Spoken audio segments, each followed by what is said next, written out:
Isang magandang hapon po sa inyong lahat, mga ka-farmer.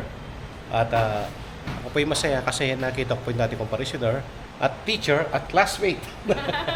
Na po, from Santa Maria Elementary School. Santa Ana, Cabalen. Taga Santa Ana ako po eh. At ay pakilala po tayo. Yes po. Madam Adelina Loneso po. Madam Ofelia Soliman po.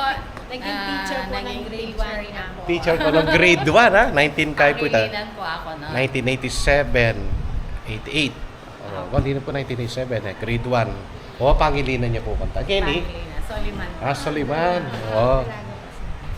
Po. Sir Arnel Pulala Sir po, Arnel. classmate po ni Amo. Classmate ke. Ati sir, Sir Raymond Salamat. si Raymond. Kabalen ko po kanyan din. Opo. So, nadakal po salamat ma'am, yung pamamasyal. Opo. At wala po klase ready na. Ready pansigang, ani pang minudo. May kain lang yun. Bell pepper na. Ini itang bluter natin. So ini kagapang yan naman. Opo. Tartang blue flowers na rin Parang gagawang siya. Tapos sa tilang bunga din, malang bitsuelas. So, kakanal na, pwede yung kabit ng pansit, Ito, mahalikin na. mura na po dito kakanalan. Tapos, alimbawa, meron kayong bisita sa school, gusto yung maging special yung rice, blue rice. So, pabukal, kabiyuking hot water, itang mga hanggang 5 to 10 flowers. Takay, yung tawli yung pagkain king sabon na yung nasa, palunyap. Itang kay mo, kulay blue rice siya kanto.